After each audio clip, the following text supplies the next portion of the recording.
Hi everyone, welcome back. In this next panel session, we look at how we can nurture positive mental well-being habits and drive authentic conversations within ourselves to live, to laugh, and love life to the fullest. This session is in conjunction with the upcoming campaign Intellect is launching with Tinder, hashtag feel good, love good. Now let me share briefly what inspired today's session. We really want to use this platform to candidly discuss with our guest panelists about the questions people might have about themselves, especially in the realm of modern dating and with the use of dating apps, what we can do to achieve our best selves. Now, this session is a bit unique. We will be splitting into two segments. In the first 15 minutes, we will have our own intellect coaches answer questions posted on the Ask Me Anything IG, followed by a chat with local influencers. In the first segment, we will have our coaches answer questions we gathered from Intellect and Tinder social media channels. After which, three panelists comprising of media personalities, sports icons, they will share their experiences based on the questions answered in the first part of the session. The coaches will also then share their expert view and contextualize the panelists' experiences, which I'm sure will be very relatable to a lot of us here in the audience. Let me introduce our coaches for today's session. First, we have Linda, one of Intellect's behavioral health coaches. She is also a practicing clinical psychologist. Linda works with individual, adults, and also conducts couple counseling. So, perfect person to be addressing some of these questions that we have.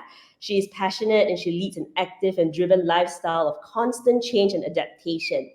With an international background in clinical psychology, she's dedicated to serving the Southeast Asian mental health sector. So, hello, Linda. Together with Linda, we have Ken, who is also a behavioral health coach with more than 20 years of experience. Ken has been providing support to people, professionals, entrepreneurs, or anyone really to overcome their doubts and be more confident in facing their respective ordeal. And I just heard that Ken has been rated one of our top 3 coaches in the month of September. So kudos to you, Ken. Of course, not forgetting our moderator for this session is my dear friend and colleague, Deborah, Intellect's content and curriculum lead. Deborah is a strong advocate of celebrating and promoting diversity. So I think this is going to be a very insightful, very exciting conversation. So I'm going to hand the time over to Deborah. Deborah, over to you. Thank you, Cassandra. Intellect and Tinder have started a campaign called Feel Good, Love Good, as Cassandra had just introduced. And the intention is to encourage everyone to find their authentic selves. So to kickstart this campaign, Intellect and Tinder took to Insta stories to ask their followers if they had any questions around dating, mental well-being, and self-worth. So today, our very own behavioral coaches, Linda and Ken, will answer those questions. And then after that, Intellect and Tinder will also be extending mental well-being support to its users and to the public in the form of 1 coaching credit and 6 months premium access to our self-care content. So all you need to do to redeem this is to take part in the Feel Good, Love Good campaign by leaving words of encouragement to yourself on intellect.co/MHFA. So you get 1 free session with one of our incredible coaches and premium access to our self-care content for 6 months. Okay, so let's start the Q&A session with some questions for our coaches. And first up is on the topic of modern dating.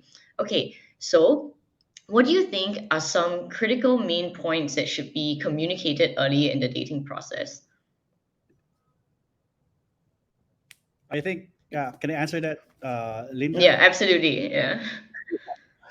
Uh, well, basically, let's have a to align everything, right? Before we discuss further. So, what is modern dating? So, basically, this is virtual dating.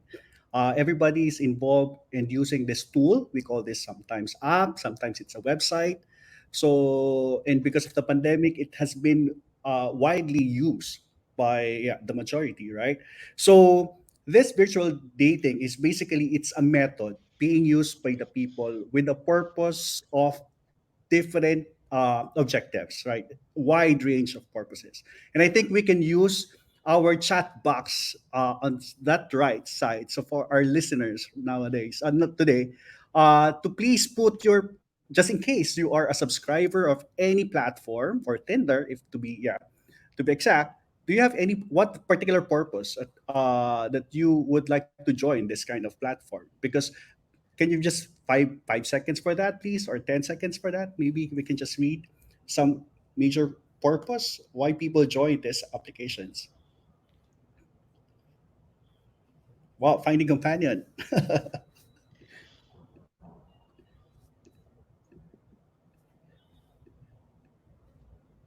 Bored. Oh, Yeah, look for a waiting for some. wife. Okay.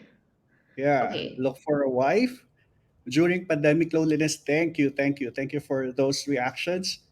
And I think there will be a lot of reasons and purpose for that. But basically, there are potential partners, right, in the grid or in the carousel among these applications. So that's why the purpose can be romantic, can be sexual, can be casual. It can be short term, it can be a long term. So there will be a lot of reasons why an individual would join this kind of platform. I would like to put an emphasis on the purpose because the purpose is a snippet, is an element, it's a composition of the self. And who is the self? The self is a subscriber, right? So the moment you log in, the moment you registered, the moment you put your photos, you are subjecting yourself to be seen, to be viewed, to be swipe left, swipe right, to be starred, right? But more importantly, beyond those gestures, beyond those interface happening in the application, we are also subjected to untold mental processes happening in the app. So, what are these mental processes? This can be vulnerability, this can be judgment, this can be self esteem, this can be level of self awareness, this can be degree of self disclosure, and a lot more. So, that's why if the self is not ready, might as well get ready. If the self is a hustler in this application, well and good. Congratulations. Right? So, going back to your question, Deborah, what is the critical main concern that we have to discuss? I think I really have to put emphasis on the purpose.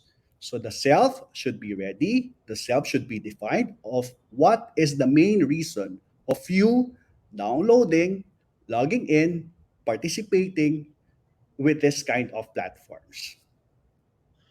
That's a really good response, Ken. So thanks so much for that. I think that a lot of us we kind of just go into things without really thinking it through. Like, what do I want out of Tinder? And I think that some of the audience responses are really amazing. Like the fact that it is increasingly difficult to find a partner in the real world, and especially like in the wake of the pandemic, maybe we've lost touch with our friends, or like we've lost a lot of connection. So like going on Tinder, going on dating apps, is definitely a good way to meet more people, and like hopefully to find someone that you want to spend as much of your life with as possible.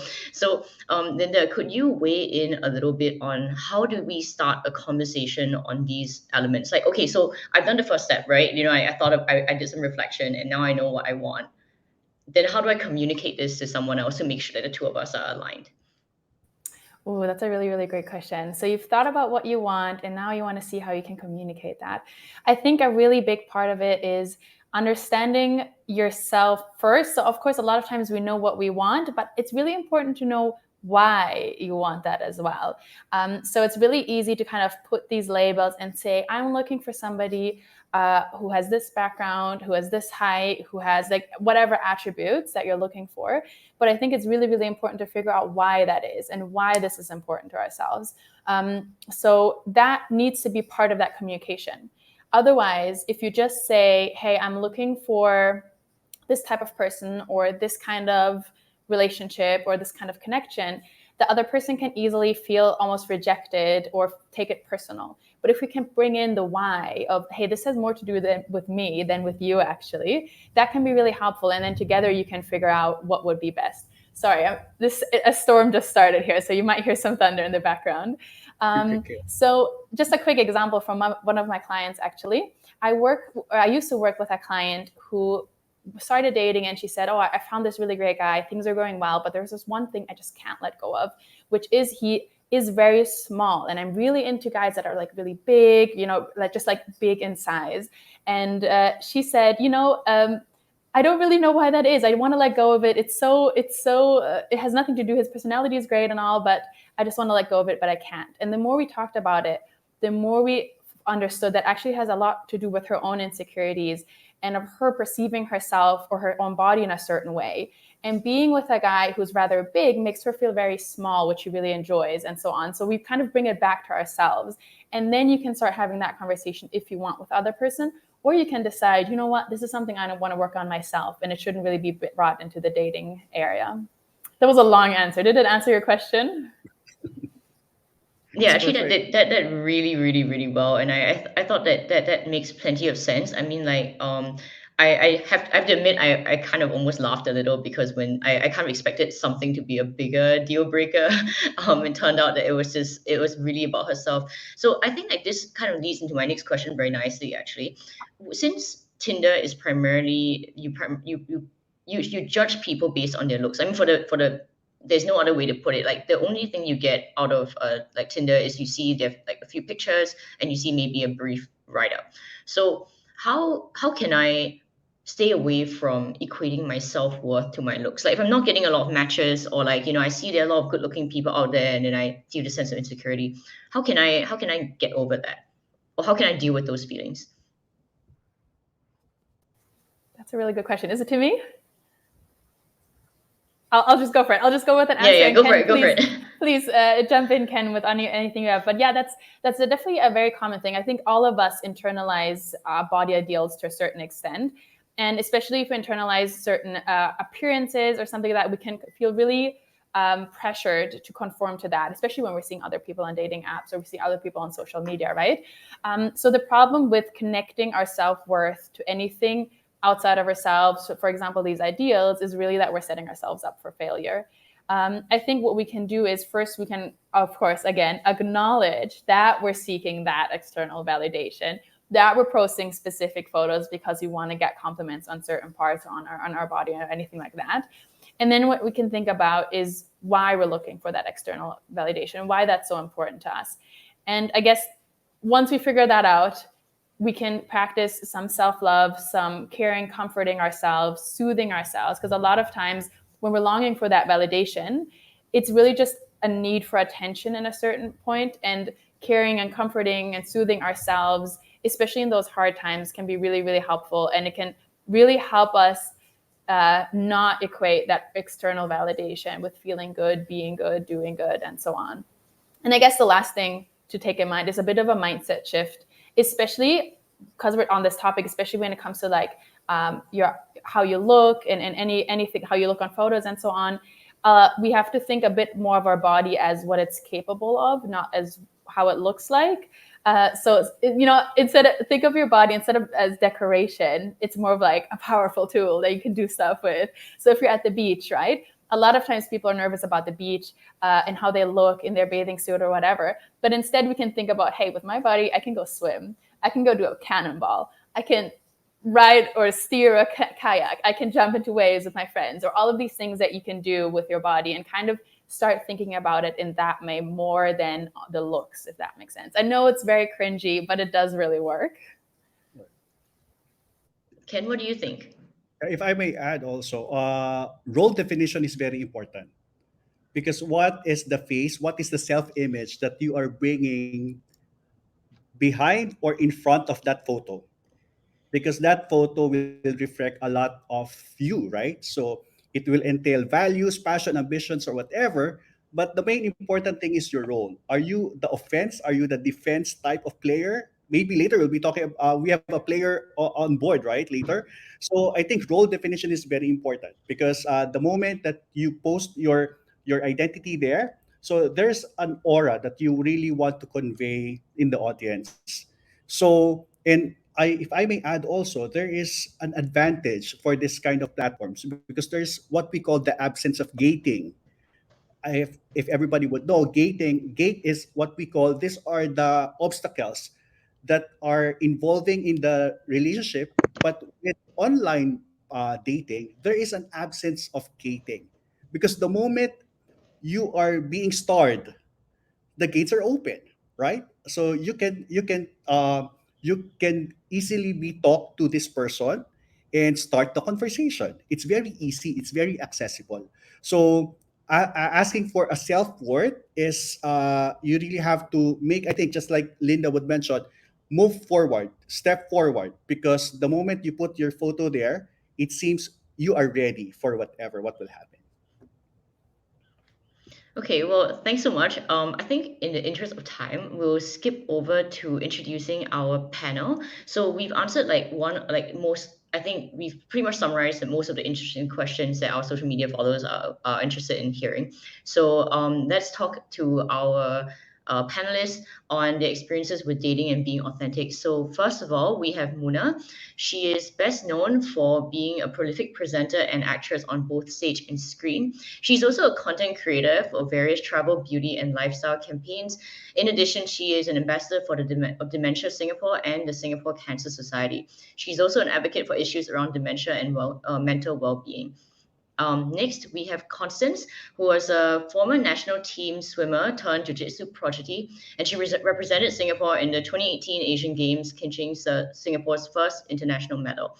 In the following year, she not only claimed the title of world champion in the 2019 IBJJF Championships, but also won a gold medal in the Southeast Asian Games in the same year. Last but not least, we have Andy. He is the co-founder of Kampong Collective and the culture coordinator at HubSpot. As a community builder, he values the power of collaboration in both personal and societal development. His experience with startups has also enabled him to empower and inspire many early stage startup founders and youths to turn ideas into reality. So here we have our lovely panelists. Hello. Hi. Hi, everyone. Hi. Nice to see you guys. Yeah, nice to see everyone. So let's start with an icebreaker. So our intellect coaches have defined like being authentic as first understanding ourselves and our intentions before communicating those intentions to people that we are interested in building a relationship with. And what I would like you guys to do to maybe you can start with Constance and then to Andy and then Muna. Perhaps you could let me know in a single sentence, what Yeah. does it mean to be authentic? I think for me personally, what it means to be authentic is being fearlessly myself. The world, okay, that's more than one sentence. No, but I'll just finish it. I guess the world is always gonna have opinions. So it's really a skill to be fearless in being yourself. Yeah.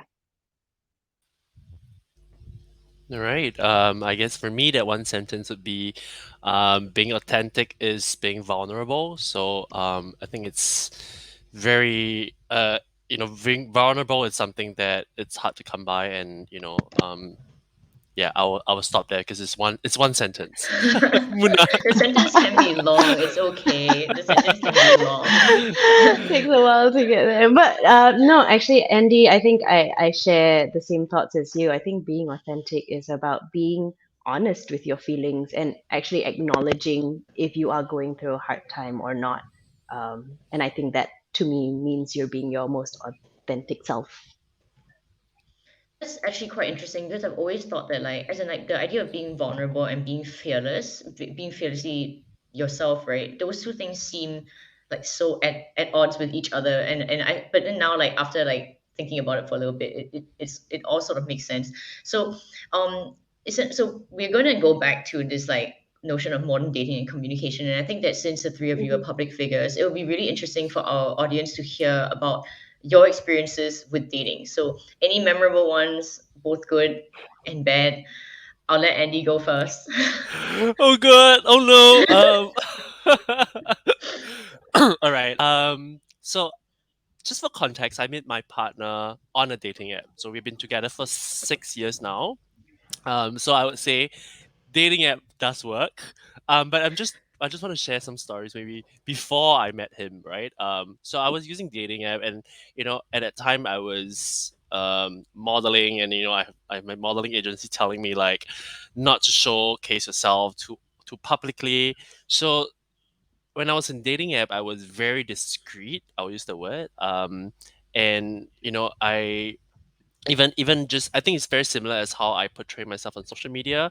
There's a lot of things that is very curated, and I'm trying to showcase um, to the world or to the online world what I think people would like to see instead of what is really me. right? So I didn't really have much good experience in before that on any dating app, because every time I meet someone, I find it really hard to connect with this person, because maybe they like a side of me that they saw in the dating app, but not the real me. So there's always uh we this feeling of like we match on the app, but we don't really match in person. And I think it's like, back to Linda and Ken's point, it's really back to yourself, right? Like, what are you showing, or what are you showcasing on um, on these platforms, and what are you trying to tell the world about yourself? And I think at that time my mistake was I had so much baggage. I couldn't really showcase myself fully, because I'm so afraid that would be judged, or that would be inappropriate in my context at that time. So yeah, but once I kind of open up and show myself on the dating app, that's when I get really great results, which lasted till now. So yeah, that's kind of a little story on my side. Muna, do you have anything to add to that? Yeah, well, it's so nice to know. So for me, I think I'm lucky that I've had pretty good experiences on the dating app. Although initially, when I wanted to go on it, like, of course, you were a bit afraid because you don't know how people will judge you. People will kind of perceive you as what they see already, right? But I feel like there's so much more. And with my private life, with my personal relationships, I'm the same person, but I share a lot more with you. So it took me a while to know what photos should I use, what should I say in my bio. In the end, I didn't say much, and for me, it was really about finding someone that I can trust. I know their intentions, and when I meet them, if we click, then I'll be able to open up. I'm just naturally quite a guarded person, so I think I don't know if that helps me in dating or not, but it's been good so far. But yeah, so I try to balance out, what what is personal and what I put out publicly, even on a dating app, because to me, it's the face-to-face time that really matter, and that's when you actually are able to get to know someone, know who they are, what their intentions are, and whether you click. Yeah, I mean, for sure, I can just imagine that, like, especially because the three of you are again like public figures. So I'm sure like there are some perceptions that people have, and putting yourself out there in a dating app, like it must be even scarier. Constance, what's your experience? My experiences with dating apps. So I wasn't really a dating app kind of girl. Like I love my organic, natural, like we meet outside and kind of thing. And it's usually like I dated like friends, or like, I'm at the gym and then like I meet the guy, and it's very organic. So like I guess I can say I was never a fan of online dating, because how are you supposed to like connect with someone or know if that person is good for you through like online dating? Like it's just so hard, because you're always going off with like, okay, how the person look, okay, it's like I like how he looks, and then you meet up and then the person's not. And to me it's like it's wasted time and wasted effort. And then for me, because I'm also very I guess I'm all in, and that's when I guess the dating online dating scene is not really for me, because we live in a society where like it's all about testing waters. It's like, okay, maybe I'm not really in to commit. So it was really hard for me. But I think what really taught me is, looking back and all at all my relationships, is that it was also me growing as a person. Being, for example, at the age of 16, um I'm a teenager. What I want then and what I want now is not exactly the same. Definitely really different, and like I just, as I reflect on it, like I see myself wanting different things and realizing, basically growing fully into myself as an adult. Now I know what I want, and I actually met my husband online, and and it was the biggest slap in the face. I was like, boo, online dating, but then like I met my husband. Yeah, but like like what Muna said is trust is really important. So like for me, the biggest thing for I guess spending the rest of my life with someone is finding someone that I can trust and really be myself with, because I think we live in a very I guess we live in a world where we're constantly putting facades on, and you want your relationship to be a safe space. I think that's the most important. Yeah. Yeah, no, for sure. I mean, like, I think that what we all experience through online dating is that there's this like, okay, I don't know, I always felt like it was almost like a product, like where like you need to figure out like which quality of yourself you want to sell the most, and then when you finally match with someone, you're like, oh no, what do I say? So maybe we can go with like Andy and Constance first. Tell me like, how do you guys start a conversation on Tinder? Like, how do you, I mean, like, I know that a lot of people just write hi. And then one of my friends was like, if you say that, I'll just be like, bye, unmatched. So I was like, so what can I say to avoid being unmatched? That's actually a really tough question, because I think depending on like how you kind of sense the vibe of the person, because the thing is that you have never met the person before because it's online, right? So Yeah. like how would you know exactly how to like not be unmatched and start a conversation with the person? So it's like I guess you just have to feel your way around. Like for me, it's just a simple hi. And if it happens to like we happen to unmatch, then I mean that's the game, right? Okay. Okay, fair enough. I think that it makes sense, right? To just like, fish, throw a hook into the ocean and hope that a fish grabs it. Like if you want it or like you don't want it, it's like Right, yeah. right. So Andy, Yeah, but what did you say? Sorry, Constance. no, it's okay. I would say I'll probably not give advice on what to say, but maybe what not to say. Maybe don't be creepy and don't be rude. I think don't be rude is don't go into the conversation demanding for something or demanding for attention. Let's say for example, because not everyone turns notification on, right?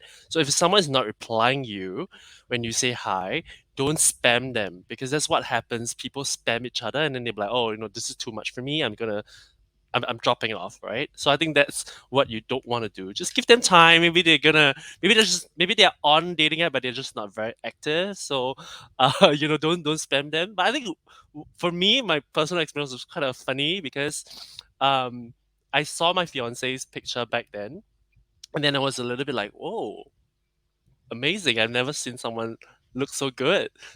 So I asked him, are you a fake, is this a fake profile, are you a catfish? And he said no. So I was like, okay, prove it to me. Like no, Wow. so actually I added him on like Facebook and just make sure that he's a real person before I kind of invested in that conversation. So that's kind of a little funny story here. That's amazing. I am so impressed. Oh my god. Okay, so for Muna, maybe again, in the interest of time, we'll move on. Like you can answer my next question, which is how do I manage my emotions and feelings in this kind of context where like I matched with someone and maybe I went on a few dates and then they just don't feel the same way.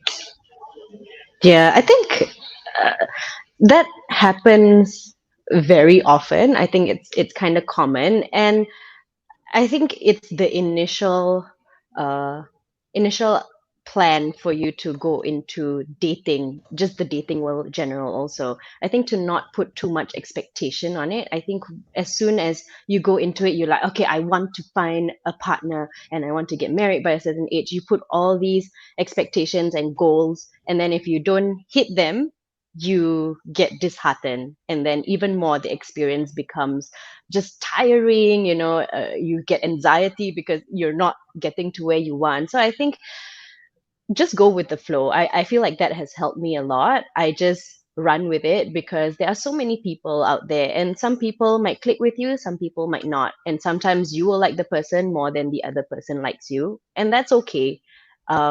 The important thing is to know where you stand, your own self-worth, and know that if someone is not giving you back the same energy or the same kind of interest that you are giving them, then you know what, just leave it. Just find someone who can match your energy, and that's very important to me. I think that's really important for our followers to hear, because that is, even though it seems almost like self-explanatory. It is a good reminder to have like that, there will always be other people, I guess. Okay. Linda, could you please weigh in on like how can I work on like feeding my feelings in an appropriate way, and how do I like manage my self-esteem? Yeah, definitely. I really got to reiterate what Muna was saying. It really depends on what you go in with, what kind of expectation. I think a lot of people think, oh, I need to be so confident to kind of start going on dating apps, or I need to be so confident to take the initiative. But a lot of times when we talk about confidence like that, it's really more about like, I know they'll like me, or I'll know this will go well. But that's actually not real confidence, at least from a psychological point of view, right? From a psychological point of view, confidence is much more about, I'll figure things out as we go. It won't go great. We'll see what happens. But whatever challenge comes, I'll roll with it. I'll figure it out. So I think that's a really big, important distinction to make for yourself. That you don't say, I'm amazing and I'm going to have the best date and this is going to be my future husband, wife, partner, whoever you're looking for. And instead saying like, okay, I'm going to try this out. And if it's a horrible date, that's okay. I'll figure it out. I'll roll with it, And if it's just in the middle there, then I'll figure out what I want out of it. So I think that's a really important piece to have in your mind as you go into swiping, chatting, meeting up in person. No, that makes a lot of sense. But I guess like one question that I can imagine our listeners may have is, hey, but I've had a lot of bad experiences with relationships, like not just romantic, but also social. How do I recover from it, and what are some first steps that I can take? Ken, what do you think? Yeah, I say the same piece for my clients who are brokenhearted, for my clients who are preparing for a relationship, for a client who are ready for divorce. I have one single line, that is know yourself, right? So picking up from a broken a marriage or a broken relationship, it's the same, right? It all depends on how you see yourself, because the moment you decide of rising above that situation, you're done. But the moment you decided of linger on that situation, it's all up to you, right? So, but the thing is, it's not easy. We all know that this is a process. So that's why we have this kind of community. We have this kind of platform that we're in. We can help people to realize those moments. We all know, we all these things already, right? That you yourself should help yourself. But the mere fact that we are on that particular situation, we are all submerged with all our emotions. That's why it's very hard for us to decipher, to decide. Wait, I have to shout help. But we're almost overwhelmed with the memories and whatever. But rising up is the last piece that we can do. That's why for our clients, for my clients, I really make sure that we have a very smooth and grounding for ourselves before we subject ourselves to this kind of platform or any situation, not only relationship, but also career, right? Family or whatever. So yeah, this is just one scope of our lives. This is relationship. But other than this, we are also daughters, we are also son, we are also a far parents for our dogs or cats or even a plant killer, right? So so because this has been discussed earlier among the topics that there's a plant killer. People would just love to take care of plants, but at the end of the day, oops, it's done. Yeah, did I answer that correctly there? You did. That was absolutely perfect. Linda, I really like to hear a perspective on couples counseling as well, like how all this like baggage and insecurities show up in couples counseling, and what are some pieces of advice that you would offer to your clients? Oh, yeah, that's a really, really good question. Whew, where do I start? I mean, a lot of the work that I do with couples is around becoming aware of your own baggage, your own triggers, whatever you bring with, and then being able to discuss that with your partner, with multiple partners, and be able to work through that kind of together, or as also on your own terms. So same example as I had earlier, maybe there's something you want to change about the other person, but it really has to do with your own insecurities. Or maybe there's, some conflict in the relationship, and then bringing that back and figuring out what that has to do with you and where that really originated from. And interestingly, a lot of people don't know, but couples therapy can, of course, help a couple heal a relationship, can move forward, can help a couple grow. But a lot of times I also do sessions where I just help couples break up amicably. When they know, hey, this relationship isn't going in the right direction, but we don't want to break up and bring all of this trauma and distress with us. We want to make sure that we do it in a soft way that we can both grow from. And then a lot of the work is just around minimizing stress, minimizing trauma, building that self-awareness, and really figuring out, what do I want to take with from this relationship? What do I want to learn with? What do I want to learn from? And what do I want to leave behind? And that's the same whether it's a romantic relationship, a friendship, any kind of connection. Constance? I really agree with what Linda said. I think in terms of like, I guess for me, my experiences in having a partner that is like supportive of what you do, I've learned the hard way that it's so important for, you know, as partners to have our own lives. This like so important, you know, it's what makes the relationship healthy. And being able to have a partner who says like, look, like you got your own friends, you got your own routine, and like you got your own dream and careers. I'm gonna support you all the way, whatever that may look like, whether you're with me physically, you know. I think cleanliness is the number one red flag for me. Yeah, so like, and I think for everyone, right? So no one wants to be caged. So like for me, I feel that having a supportive partner is so important, because for me, in terms of building a safe space, that is the number one criteria.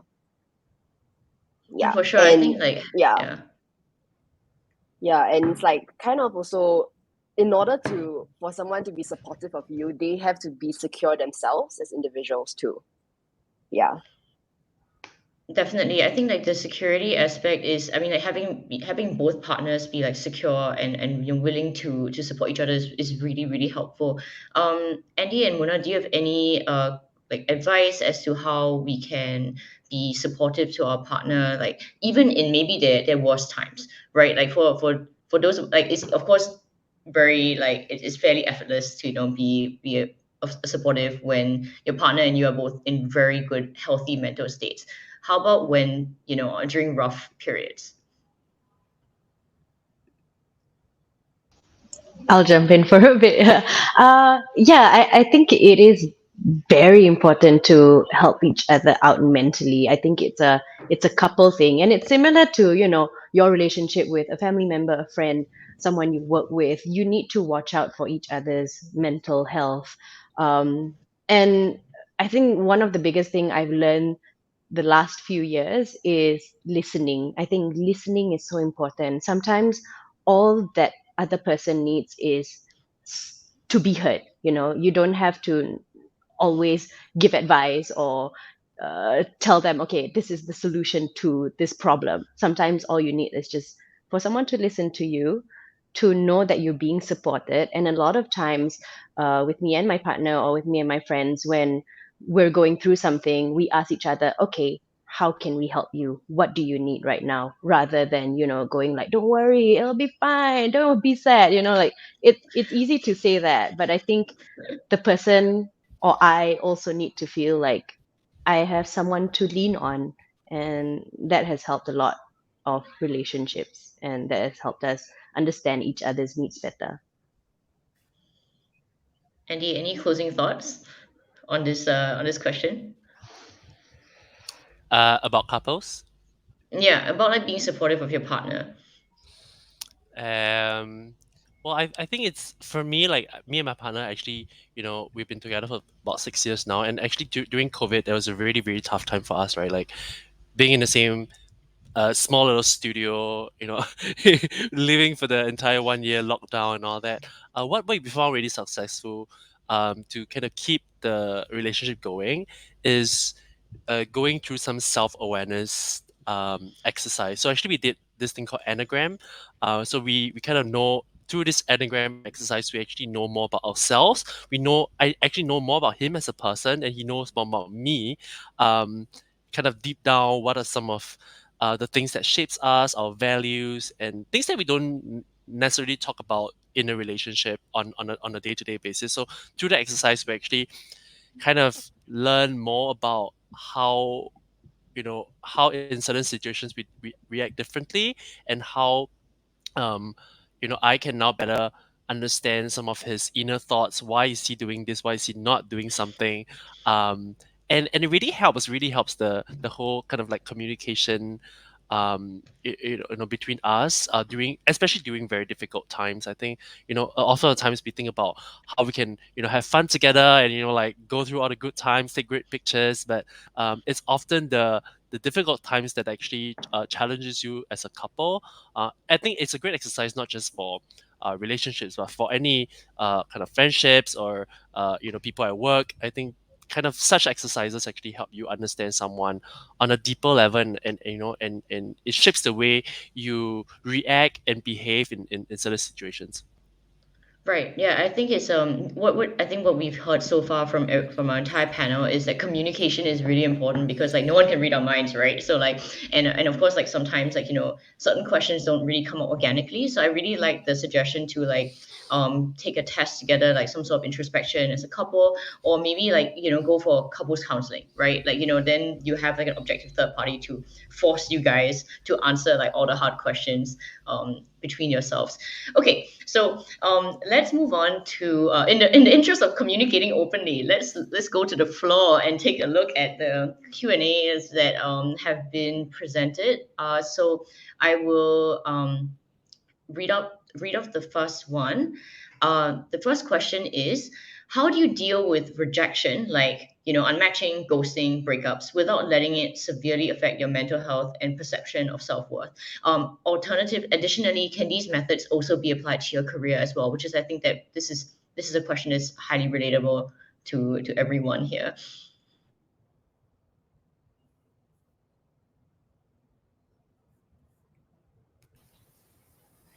Ken, do you want to go for it? Okay, yeah, okay. So for that question, well, basically, I want to pick up from Constance. She mentioned about the rules of the game earlier, right? So this is just managing the expectations of joining this kind of platform. So if you really know the rules of the game of on that particular platform, definitely all the expectations. It's not just the mindset; it's also the emotions that you will be imparting to that kind of journey, and you will definitely handle yourself because it's easy for them to unmatch. It's easy for them to ghost, right? So that is the norms happening in that platform. So might as well recalibrate yourself as well, so that you manage your own expectation. Again, this is not about them.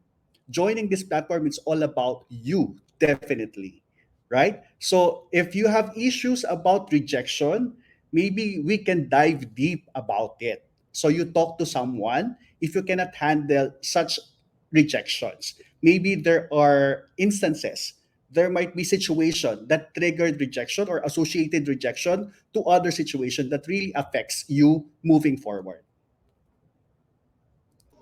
Yeah, Anybody and just chime like in? kind of what Cam. Oh, sorry, Linda. Please. No, no, go for it.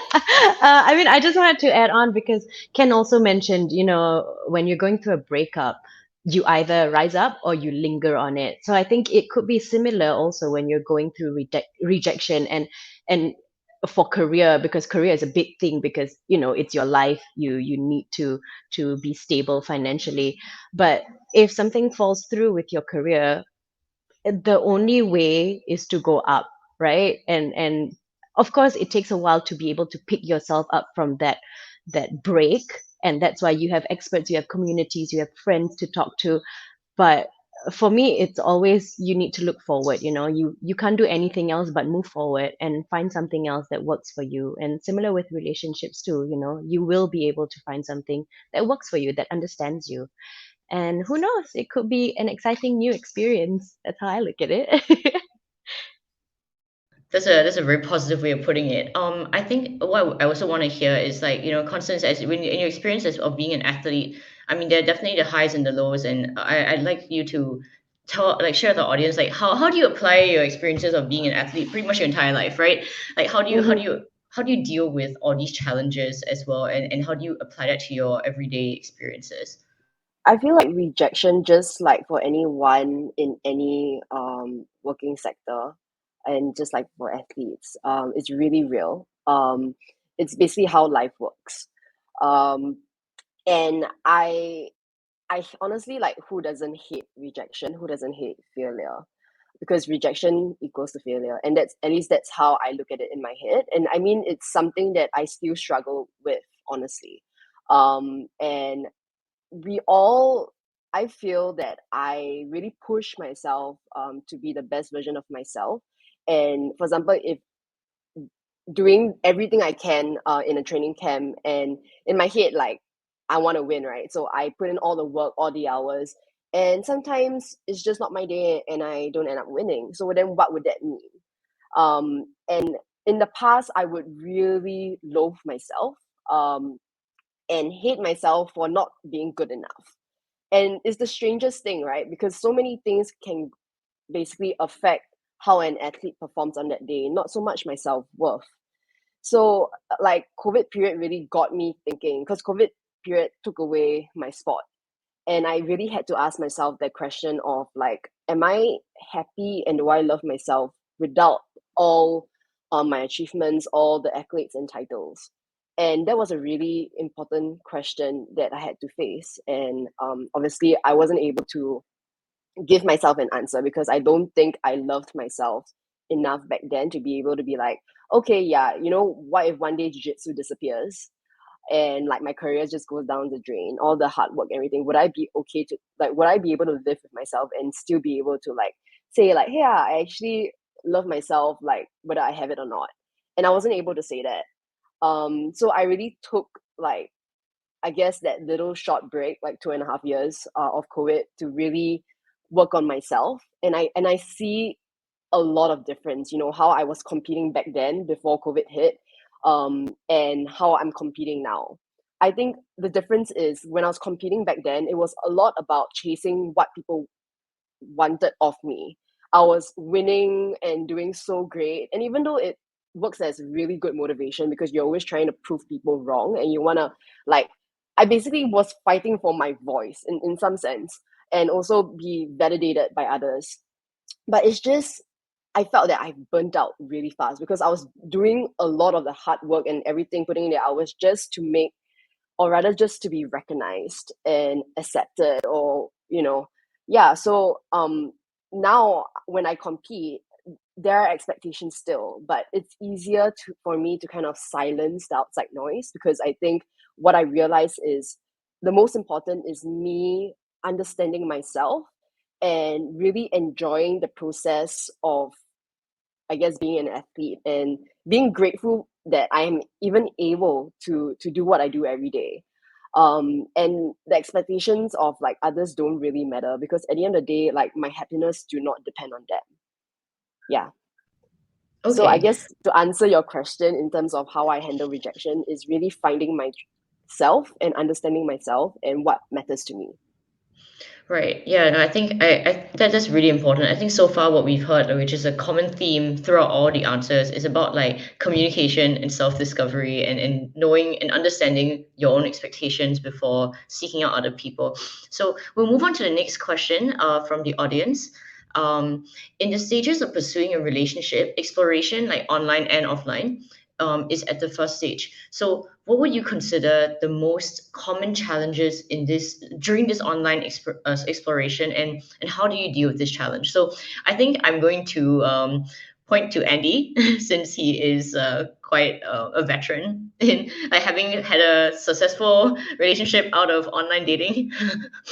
Could you kickstart this and let me know like what do you think? Oh God, I'm no love guru. Let's see. What do I consider the most common challenge? The first thing that comes to my mind is really matching of expectation. Because I'm just looking at the word explore. You're exploring now, so you might or might not know what you want at this first stage. And the same for people that you're going to be meeting. I think it's about setting the expectations right. Well, you can also go in with no expectation. Actually that's what I feel is the best.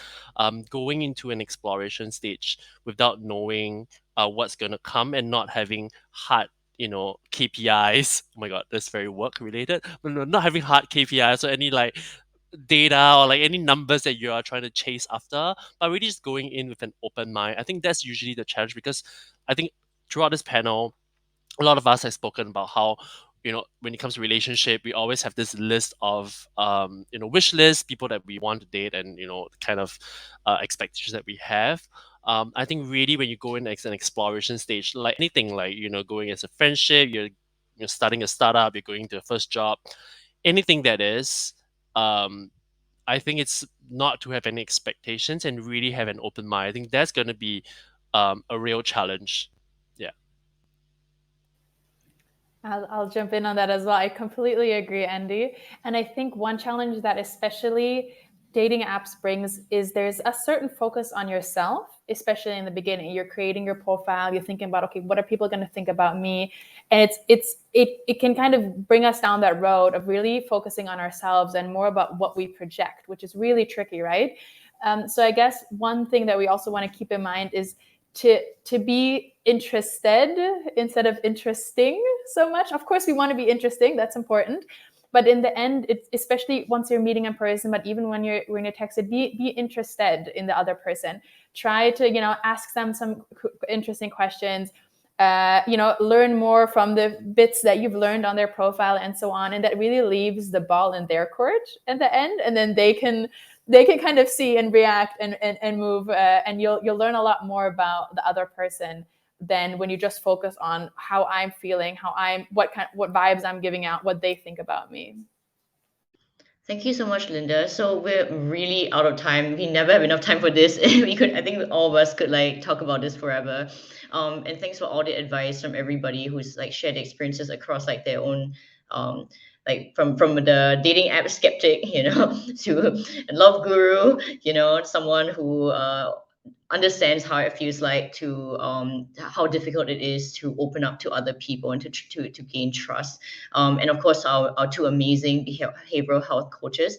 Thanks so much for giving us the opportunity to learn from from your collective expertise. So just as a reminder, Intellect and Tinder will be extending mental well-being support for users and the public under the campaign #FeelGoodLoveGood. So all you need to do is just go to our MHFA website, which is intellect.co/MHFA, and you get 6 months of premium self-care app experience, as well as 1 coaching credit. And all you need to do to get this is to leave words of encouragement for yourselves. So the next session, we'll hear from Kwa Ting Wen. Thank you.